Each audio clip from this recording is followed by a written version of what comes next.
एक ऐसा रहस्य है जिसे जानकर आपकी बुद्धि चकरा जाएगी। लेकिन आज एक ऐसा फॉर्मूला आप हासिल कर सकते हैं जिससे आपके जीवन की दिशा ही पूरी तरह से बदल सकती है। आज के विषय की समझ आपके जीवन को रूपांतरित करने में पूरी तरह सक्षम है। मोक्ष क्या है और कैसे मोक्ष प्राप्त हो सकता है, ये आज अंकों के माध्यम से ही आपके सामने प्रकट होता जाएगा। आप सभी से आज मैं एक निवेदन करना चाहूंगा कि पूरी बात को सुनकर ही निष्कर्ष निकालें। अगर बीच में ही आप अपने विचारों को घुसाना शुरू कर देंगे तो आज की वीडियो में अर्थ का अनर्थ हो जाना निश्चित है। आज जो मैं आपको समझा रहा हूं ये इतना अद्भुत है जो कि आपको कहीं भी नहीं मिलेगा, न किसी धर्म ग्रंथ में मिलेगा, न किसी शास्त्र में। आज के युग में शायद पहली बार आप एक ऐसे रहस्य को जान पाएंगे, एक ऐसे विज्ञान से आपका परिचय होगा जिसको हम करीब 5000 वर्ष पहले खो चुके हैं। जो विज्ञान बाहर का नहीं है, आपके भीतर का है। जो विज्ञान केवल ध्यान में ही उपलब्ध हो सकता है। जो विज्ञान केवल आपके स्वयं की खोज से ही संभव है। जिसका गणित अद्वैत का गणित है। जो गणित हमारे आज के गणित से बिल्कुल अलग लेकिन सरल है। आज हम अद्वैत के गणित के केवल 0 से 9 तक के अंकों को समझने की कोशिश करेंगे। आपको हैरानी होगी कि 0 से 9 के बीच में ही आपके पूरे जीवन का राज छुपा है, जिसको समझना बिल्कुल आसान है। एक बार आपको जीवन का एक फार्मूला मिल गया तो जीवन का सारा रहस्य आपके सामने प्रकट हो जाता है। यहां जो भी हमारे संसार में है, चाहे वो पत्थर हो, पेड़ हो, पशु पक्षी हो, चांद सितारे हो, आकाश हो या फिर कुछ भी हो, ये सब आपसे कुछ कहना चाहते हैं। इन सब के पास आपके लिए एक संदेश है, लेकिन आप तो खोए हैं एक भ्रम की दुनिया में। आपका कभी ध्यान ही नहीं जाता इस तरफ। ऐसे ही ये जो 0 से 9 तक के अंक हैं, ये भी आपको जीवन का एक गहरा संदेश दे रही है। लेकिन बहुत बार गलती से आप केवल अंकों को पकड़ लेते हैं। जैसे कोई कहता है कि मेरे लिए 2 नंबर लकी है या किसी के लिए 5 नंबर लकी है। ये नासमझी अक्सर हो जाती है। इसलिए आज के विषय को समझने के लिए एक खास ध्यान रखना जरूरी है कि नंबरों को नहीं पकड़ लेना। नंबरों से कुछ लेना देना नहीं है, केवल उनके भीतर छुपे गहन रहस्य को पकड़ना है, उनके संदेश में उतरना है, अंकों की आत्मा को स्पर्श करना है। अद्वैत के गणित में सबसे छोटा अंक 0 है और सबसे बड़ा अंक 9 है। इससे आगे कुछ भी नहीं। इसलिए मैंने इसे अद्वैत का गणित कहा, जहां 2 नहीं, जहां केवल एक ही अंक है। यह गणित कहता है कि अंक तो केवल 0 से 9 तक ही है, बाकी सब दोहराव है। जैसे 10 में फिर से 1 और 0 आ जाते हैं। यह गणित कहता है कि इसकी हम बात ही नहीं करेंगे, हमारे लिए 9 पर ही सब समाप्त हो जाता है। अद्वैत का गणित कहता है कि जब भी कभी 2 या 2 से ज्यादा अंकों की कोई संख्या होगी तो उन सभी अंकों को जोड़कर हम एक मूलांक बना लेंगे। जैसे कि मैं कहूं 73, तो 73 में 7 और 3 को जोड़कर बना 10। फिर 1 और 0 को फिर से जोड़ दिया तो हमें मिला 1। तो किसी भी संख्या को मूल अंक में बदलकर केवल एक अंक बना लेंगे। इसका उपयोग आज भी न्यूमरोलॉजी में होता है, जहां वो आपकी जन्म तिथि के सभी अंकों को जोड़कर एक अंक में बदल लेते हैं। उसे ही वो आपका मूल अंक कहते हैं। पहले हम इन अंकों के खेल को एक बार जानेंगे, फिर इसके गहरे से गहरे रहस्य में उतरकर इसके संदेश को प्राप्त करेंगे। उसके बाद हम अपने जीवन में इस संदेश को कैसे प्रयोग करके अपने जीवन को रूपांतरित कर सकते हैं, इसको समझेंगे। जीवन का दुष्चक्र क्या है, कैसे आप इस दुष्चक्र से मुक्त हो सकते हैं, कैसे जन्म मरण के चक्कर से निकलकर मोक्ष की प्राप्ति हो सकती है। आज ये सब आपकी समझ में बिल्कुल ही सरल तरीके से आने वाला है। इसी सिद्धांत को प्रयोग करके पिरामिड बनाए गए। इसी सिद्धांत के प्रयोग से भारत में भी ऐसे ऐसे मंदिरों का निर्माण हुआ जो आज के विज्ञान की समझ से बाहर है। आज इसी सिद्धांत को हम समझने की कोशिश करेंगे।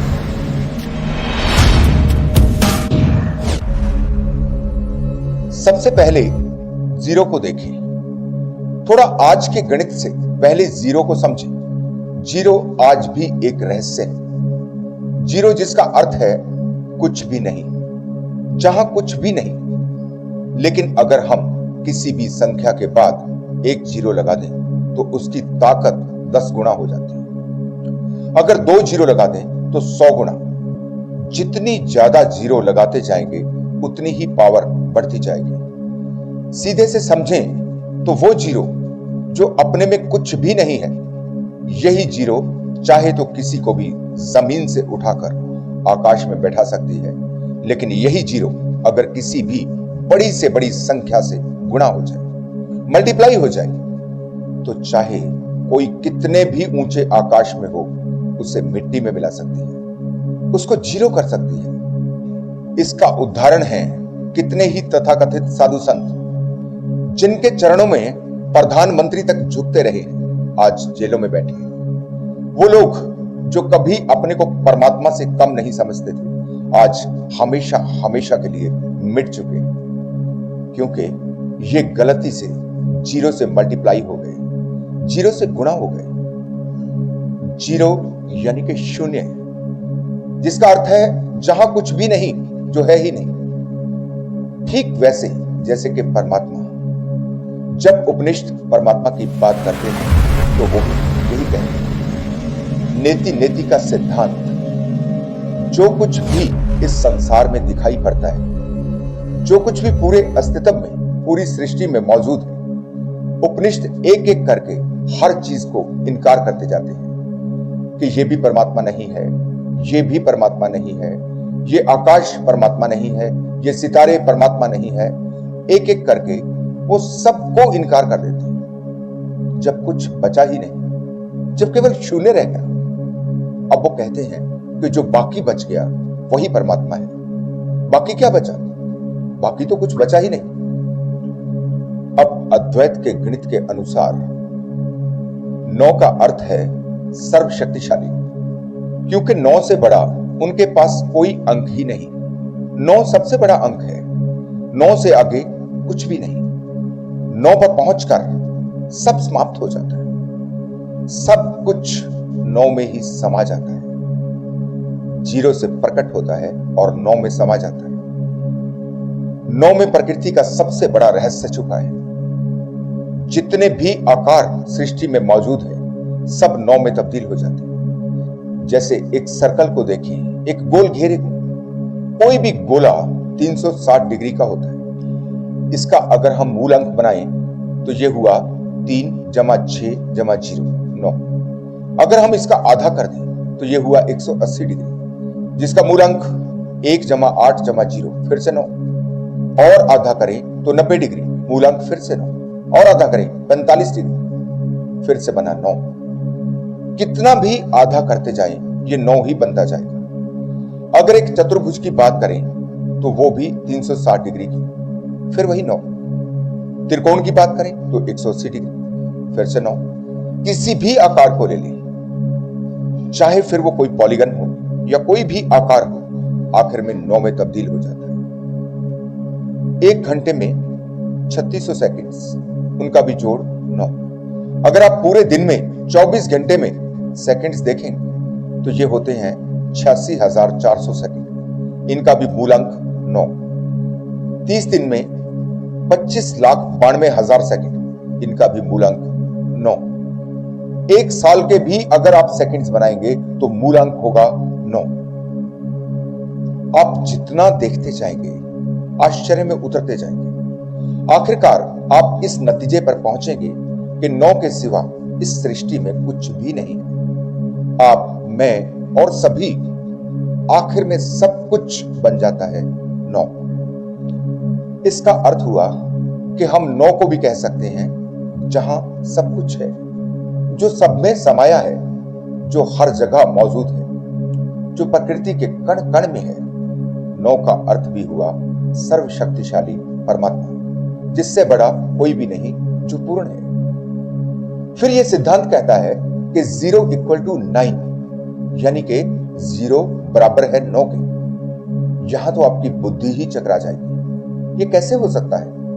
इसे समझने के लिए पहले तो यह समझें, हमने पहले शून्य को समझा, हमने शून्य को परमात्मा पाया, फिर हमने 9 को भी परमात्मा पाया। परमात्मा है जो कहीं भी नहीं और जो सब जगह मौजूद है। परमात्मा है जो सबसे ज्यादा कमजोर है और वही सबसे ज्यादा शक्तिशाली है। एक ही टाइम में, एक ही समय में, अलग अलग नहीं। ऐसा नहीं कि पहले कभी कमजोर था अब शक्तिशाली, नहीं, कमजोर भी और शक्तिशाली, दो विरोध एक ही जगह एक ही समय पर मौजूद है। यह पूरी सृष्टि एक वर्तुल में है, गोलाकार है, पूरा ब्रह्मांड गोलाकार है। यहां जो कुछ भी है सब एक गोले में ही मौजूद है। अगर हम 0 से लेकर 9 के अंकों को एक गोलाई में देखें तो 9 ठीक वहीं पहुंच जाता है जहां 0 है। बाल बराबर भी अंतर नहीं।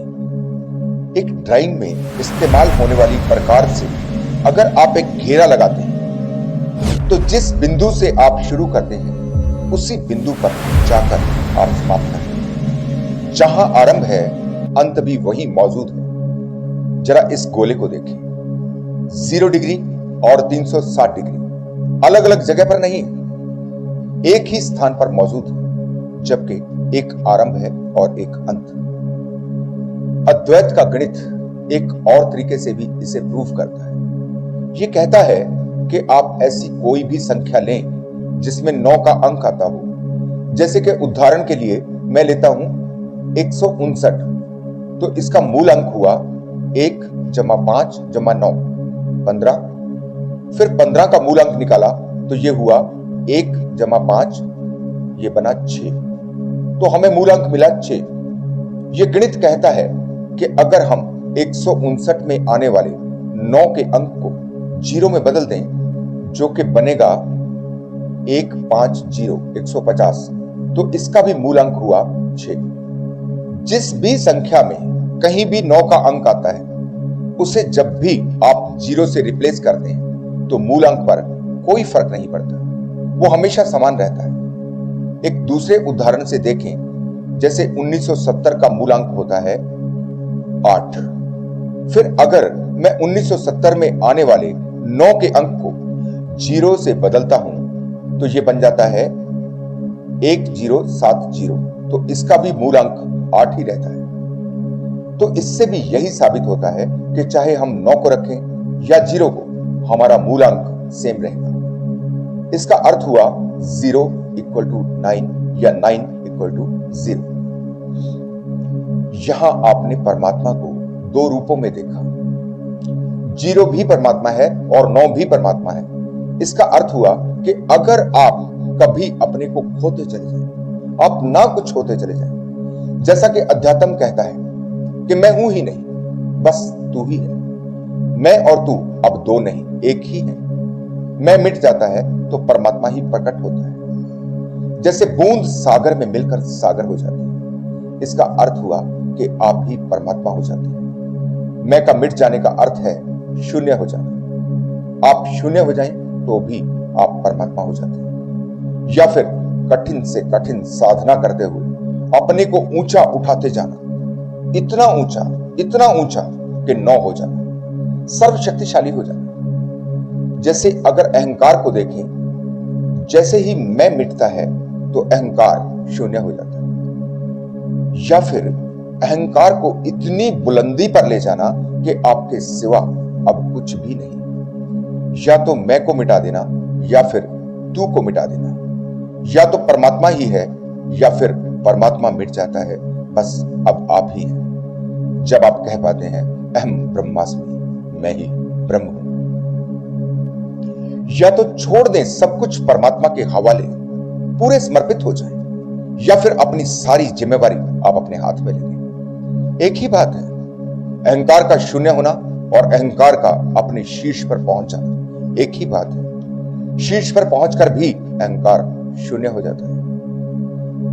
जीरो का अर्थ है जब आप कुछ भी नहीं जानते, और 9 का अर्थ है जो भी जाना जा सकता है आप सब कुछ जान लेते हैं। जो सब कुछ जान जाता है, सब कुछ जो भी जाना जा सकता है, जब वो सब कुछ जान जाता है तभी पहली बार उसे एहसास होता है कि वो कुछ भी नहीं जानता। जो कुछ भी नहीं जानता वास्तव में वही सब कुछ जानता है। यहां जो सबसे बड़ा सूत्र आपको मिलता है वो है कि जिन भी बातों में विरोध दिखाई पड़ता है वहां विरोध है ही नहीं, केवल आपकी दृष्टि में ही विरोध है। वास्तव में सब कुछ एक ही है। कहीं बुराई दिखाई पड़ती है, कहीं अच्छाई दिखाई पड़ती है।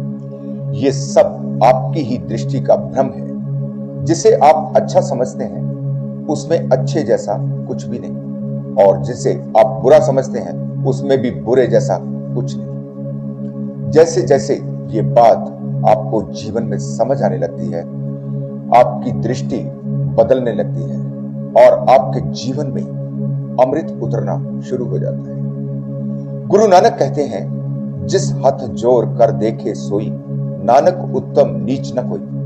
न यहां कोई अच्छा है न कोई बुरा है। जिसके हाथ में ताकत आती है वो आजमाता है।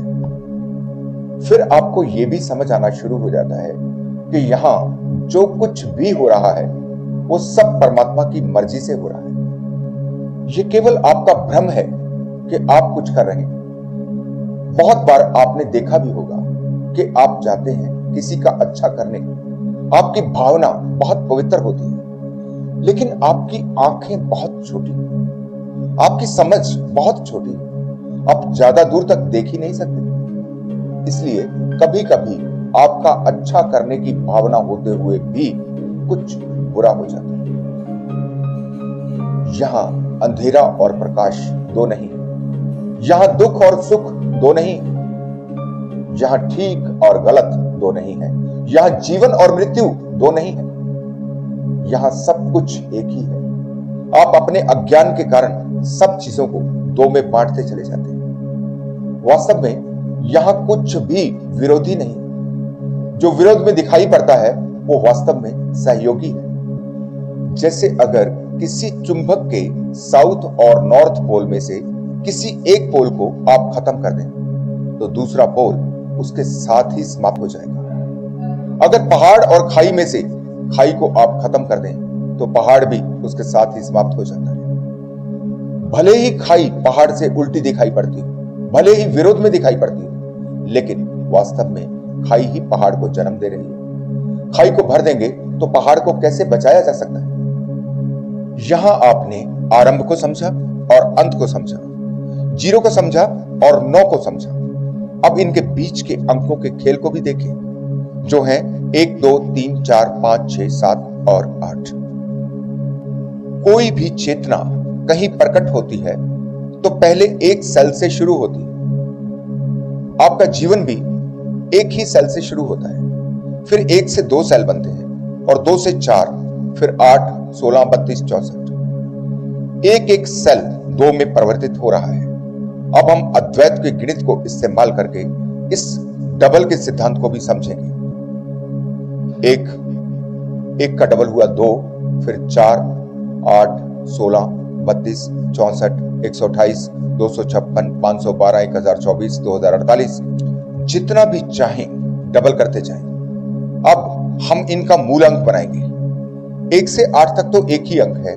16 को हम जोड़ेंगे तो ये हुआ 1 + 6 = 7।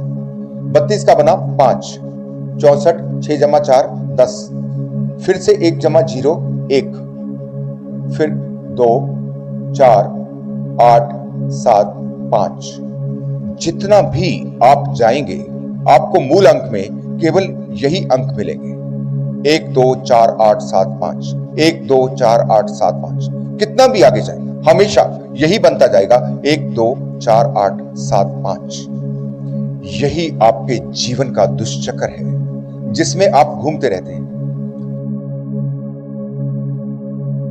एक है आपका जन्म, 2 है बचपन, 4 आपकी किशोर अवस्था, 8 जवानी।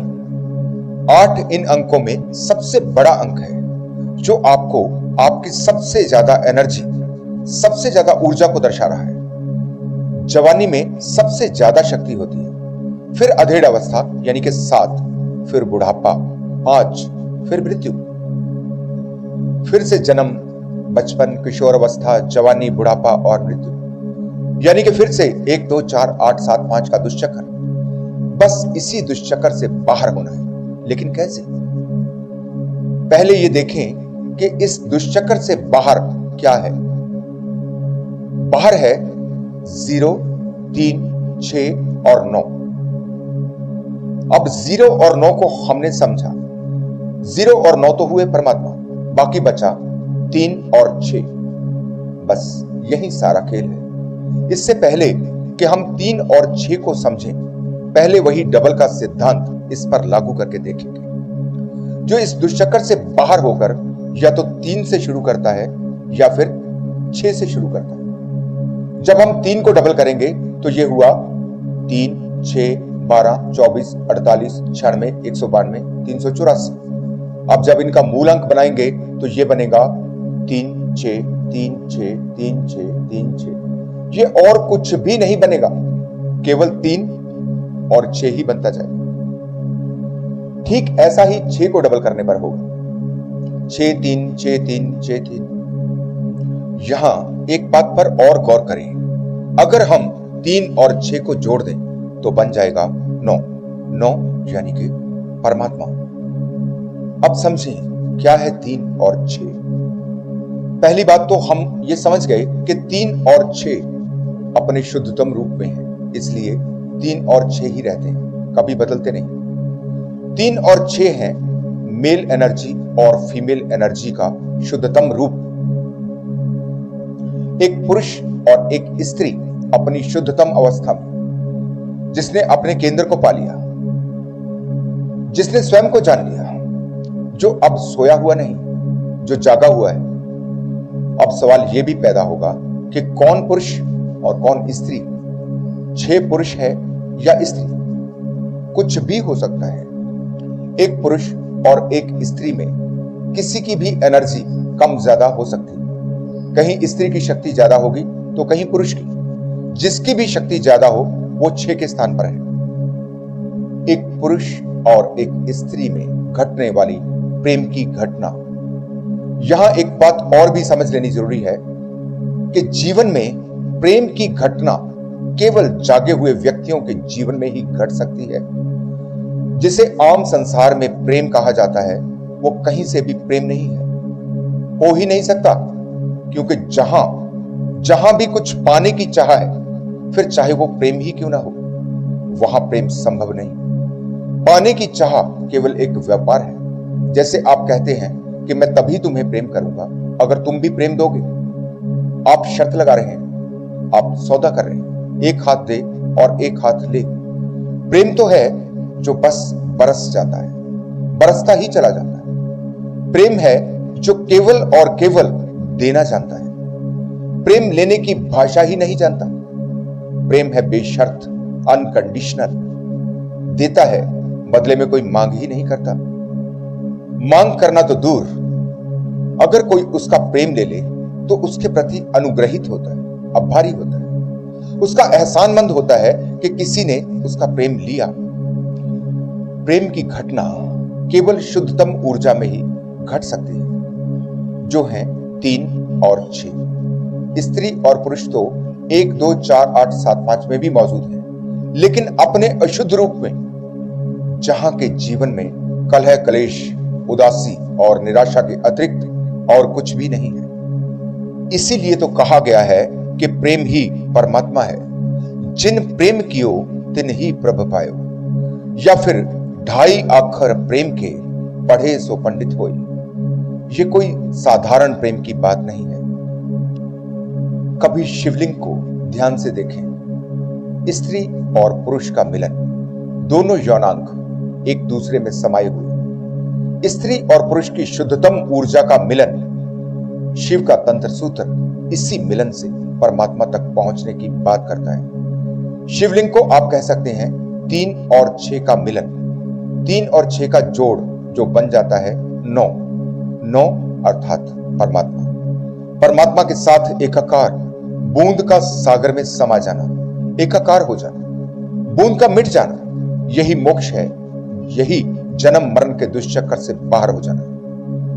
परमात्मा से मिलन कहें, परमात्मा से एकाकार कहें या फिर मोक्ष कहें, बात एक ही है। तो यहां हमें 3 रास्ते मिलते हैं।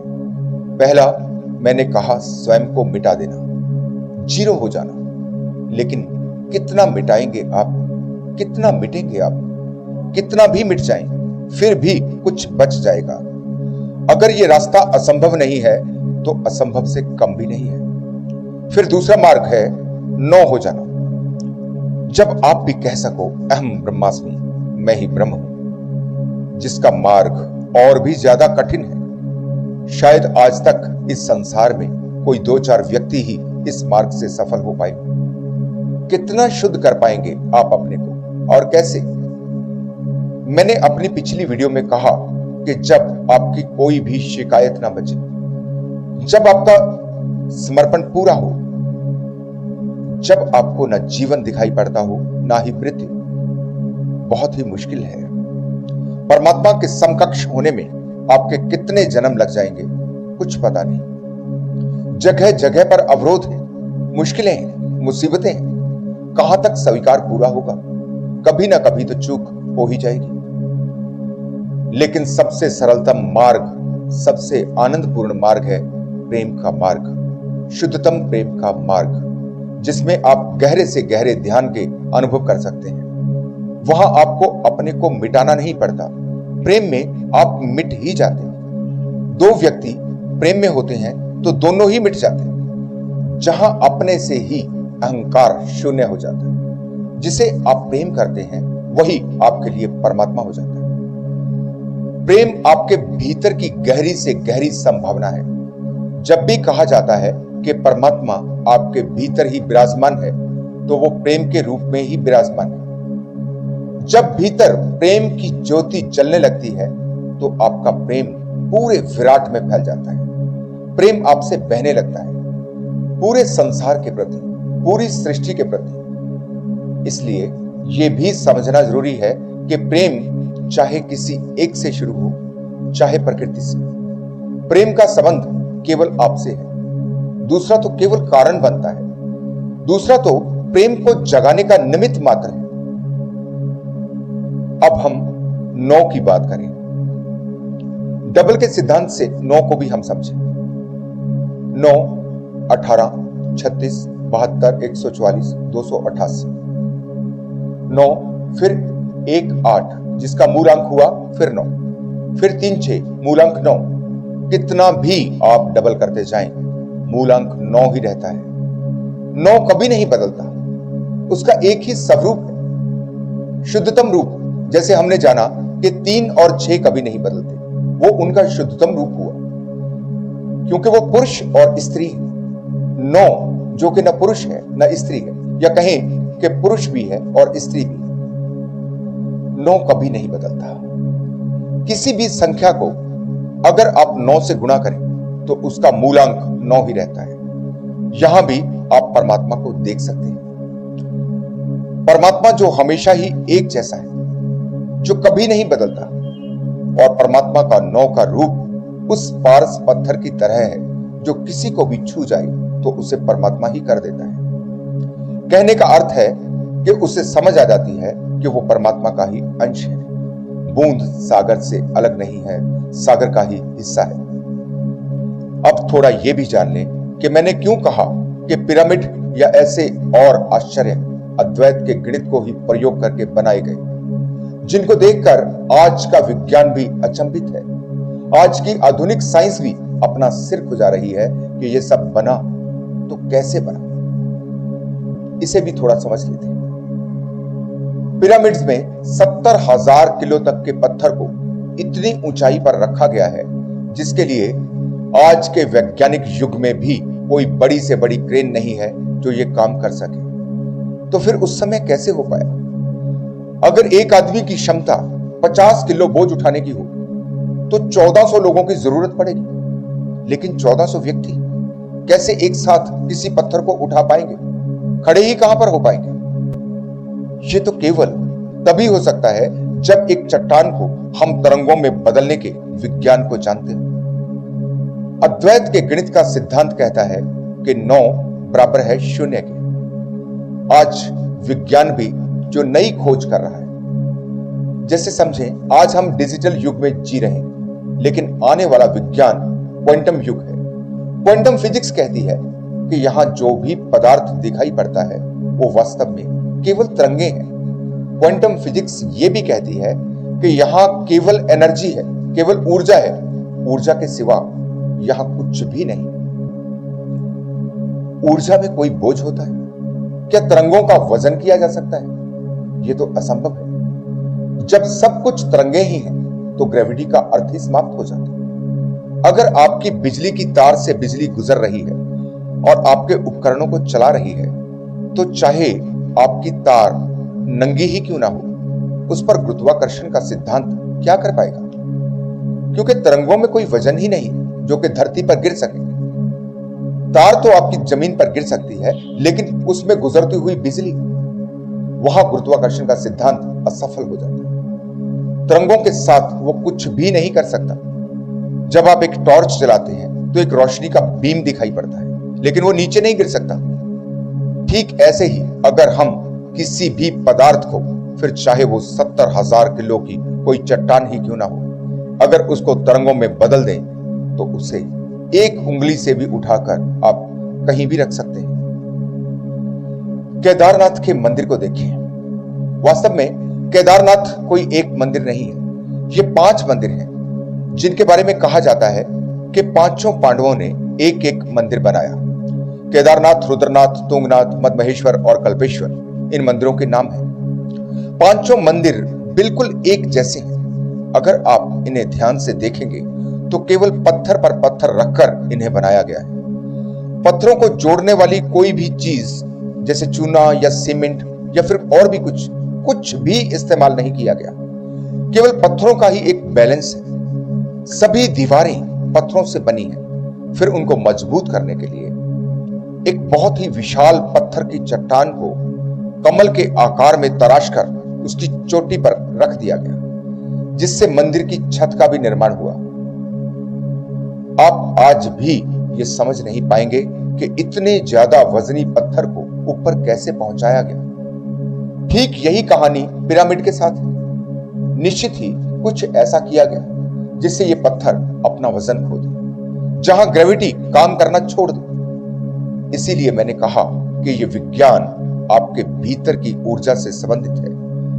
आपके भीतर इतनी ऊर्जा है कि आप जिस वस्तु को जैसे देखना चाहेंगे आप देख सकते हैं। देख ही नहीं सकते, उसे उसी प्रकार से इस्तेमाल भी कर सकते हैं। आपका मन इतना शक्तिशाली है कि आप उससे किसी भी वस्तु को भारहीन कर सकते हैं। अगर आप अपनी आंतरिक ऊर्जा से किसी वस्तु को भारहीन मान ले कहना गलत हो गया, जान लें। अगर आप तरंगों के रूप में किसी वस्तु को जान लें तो चाहे वो कितना ही भारी क्यों ना हो, वो भारहीन हो जाएगी। ठीक ऐसे ही अगर कभी कोई पूरे ब्रह्मांड का भ्रमण कर पाएगा तो भी यही सिद्धांत लागू होगा। वास्तव में आपके 2 रूप हैं। एक रूप अति सूक्ष्म है और दूसरा बहुत विराट। इन दोनों ही रूपों को आप नहीं जानते। एक इतना सूक्ष्म है जिसे आप आत्मा कहते हैं, और एक इतना विराट है कि अगर आप अपनी बाहें फैला दें तो पूरे ब्रह्मांड को अपनी भुजाओं में ले सकते हैं। अपने जिस रूप को आप जानते हैं, जो आप समझते हैं कि यह आपका रूप है, वो सबसे बड़ा भ्रम है। वास्तव में आपका ये रूप है ही नहीं, बस आपको दिखाई पड़ता है। इसीलिए अध्यात्म कहता है कि दुनिया माया है। माया का अर्थ होता है भ्रम, जो वास्तव में है ही नहीं, केवल आपका भ्रम है। गहरे ध्यान के प्रयोग करके आप अपने विराट रूप को जान सकते हैं। इसलिए ही मैंने अपनी पिछली वीडियो में आपसे कहा कि जब आप अपने विराट को जान लेते हैं तो आपके पास वही सारी शक्तियां उपलब्ध होती हैं जो परमात्मा के पास है, क्योंकि आपका विराट रूप ही परमात्मा है। 0 से 9 तक के अंकों को समझने के बाद अब प्रश्न ये उठता है कि इसे आप अपने जीवन में कैसे प्रयोग करेंगे। ये ठीक वैसे ही प्रयोग होता है जैसे आप साधारण गणित को प्रयोग करते हैं। एक उदाहरण से समझिए। आप बाजार गए कुछ खरीदने के लिए। आपने 50 रुपए का कोई सामान खरीदा और दुकानदार को 100 का नोट दिया। तो आप कैसे जान पाते हैं कि दुकानदार आपको कितने पैसे वापस करेगा? क्योंकि आप गणित जानते हैं, दुकानदार भी गणित जानता है, इसलिए कोई अड़चन नहीं आती। आपको पता है कि दुकानदार आपको 50 रुपए वापस करेगा। ठीक इसी तरह से 0 = 9 के फॉर्मूले को आपने अपने जीवन में उतारना है। कदम कदम पर होशपूर्ण रहना है, होश को जगाए रखना है। यही फॉर्मूला आपको शुद्ध करता चला जाएगा और आपको हर रोज इस दुष्चक्र से बाहर करता जाएगा। बस ध्यान इतना ही रखना है कि किसी मूर्खता में नहीं फंस जा, किसी नंबर को पकड़कर मत बैठ जा। YouTube पर बहुत सी ऐसी वीडियोस हैं जो 369 के बारे में बात कर रही हैं, लेकिन कुछ लोग इस पर बहुत भ्रामक जानकारी फैला रहे हैं। कोई कहता है कि अपने घर की दीवार पर 369 369 लिख लो, जैसे कि कुछ लोग ओम लिख लेते हैं। इससे कुछ भी नहीं होगा। वो केवल स्याही से खींची गई लाइनें हैं, उसके सिवा कुछ भी नहीं। वास्तव में सब कुछ आपके ही जीवन में छिपा है। चाहे 369 हो, चाहे ओम हो, ये एक आकार है, लेकिन ओम वास्तव में कोई आकार नहीं। ऐसे ही 369 भी कोई लिखने की बात नहीं। ऐसे ही एक वीडियो में मैंने देखा, किसी ने कहा 369 यूनिवर्स का सीक्रेट कोड है। अगर आप सुबह 3 बार, दोपहर 6 बार और सायं 9 बार अपनी मन्नत मांगते हैं तो आपकी वो मन्नत पूरी होती है। ये बिल्कुल ही मूर्खतापूर्ण बात है, कोरा अंधविश्वास। अगर ऐसे आपकी समस्याएं हल होने लगे तो फिर तो जीवन में किसी की भी कोई समस्या नहीं बचेगी। इन सब बातों से बच जाना। इन अंकों का खेल तो बहुत लोगों को पता है। निकोला टेस्ला जो एक महान वैज्ञानिक हुए, वो भी अपने अंतिम समय में इसी पर काम कर रहे थे। निकोला टेस्ला के जीवन पर ही आधारित एक वीडियो मैं देख रहा था जिसमें 369 का जिक्र था। इससे पहले पूरे जीवन में मुझे इसका कुछ भी पता नहीं था, लेकिन जैसे ही मैंने इसे देखना शुरू किया तो मुझे आभास हुआ कि ये सब मैं पहले से ही जानता हूं। मुझे इसका पता है, लेकिन कैसे? अपने इस जन्म में तो मैं ये सब पहली बार सुन रहा हूं, फिर कैसे मैं ये जानता हूं? इसका एक ही कारण संभव हो सकता है कि शायद मेरे पिछले जन्मों में भी मैं इस पर काम कर चुका हूं, और पूरी संभावना है कि आप में भी बहुत लोग इसे जानते होंगे। जो नहीं जानते वो आज निश्चित ही काफी कुछ जान जाएंगे।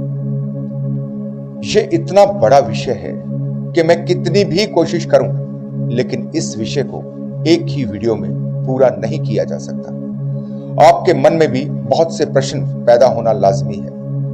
आपके सभी प्रश्न आमंत्रित हैं, बल्कि यह कहना ज्यादा उचित होगा कि आपके प्रश्नों की जरूरत है, ताकि हम इस पर और ज्यादा काम कर सकें, इसे और ज्यादा गहरा खोद सकें। आज से एक और नया सिलसिला शुरू किया जा रहा है। अब आप अपने प्रश्न अपनी वीडियो बनाकर या अपनी ऑडियो रिकॉर्ड करके मुझे मेरी ईमेल पर भेज सकते हैं। आपकी वीडियो या ऑडियो को मैं अपनी वीडियो में प्रयोग करूंगा। इसका कारण यह भी है कि जब कभी भी आप लिखकर टेक्स्ट में कोई प्रश्न करते हैं तो उससे बहुत ज्यादा स्पष्ट नहीं होता कि आप क्या जानना चाहते हैं। जब आप बोलकर पूछेंगे तो ज्यादा स्पष्ट होगा और ज्यादा अच्छा उत्तर दिया जा सकेगा। आप सभी से यह भी निवेदन है कि बेकार के प्रश्न नहीं पूछें। प्रश्न वही पूछें जो कि आपके जीवन से संबंधित हो, जो कि आपके लिए उपयोगी हो। अगर मेरे पास कोई ऐसा प्रश्न आता है जो केवल दिमाग की खुजली मिटाने के लिए है, जिससे ना तो पूछने वाले को कोई लाभ होता है और ना ही किसी दूसरे को, ऐसे प्रश्नों को शामिल नहीं किया जाएगा। अपनी अगली वीडियो में मोक्ष क्या है और मोक्ष का मार्ग क्या है, जीवन की शुद्धता के क्या अर्थ हैं, कैसे आप सरलता से ही अपने जीवन को शुद्ध करें, कैसे आपके जीवन में प्रेम के आनंद के फूल खिलें, हम इसकी बात करेंगे। 369 के सिद्धांत को समझकर और अपने जीवन में उतारकर आप मोक्ष के मार्ग पर चलें। मोक्ष आपकी कामना न बने बल्कि आपकी नियति बने। मोक्ष आपके जीवन में ही आपको उपलब्ध हो। आप समस्त विकारों से मुक्त हो जाएं। आप जान जाएं कि दुख आपका स्वभाव नहीं, वास्तव में यहां दुख की कोई संभावना ही नहीं। दुख केवल आपके अज्ञान के ही कारण है। आपको परमात्मा का प्रकाश मिले और प्रेम का झरना आपके जीवन में बहने लगे। आप परमात्मा के साथ यानी कि इस पूरी सृष्टि के साथ एकाकार हों। इसी मंगल कामना के साथ मैं आज आपसे विदा लेता हूं। धन्यवाद।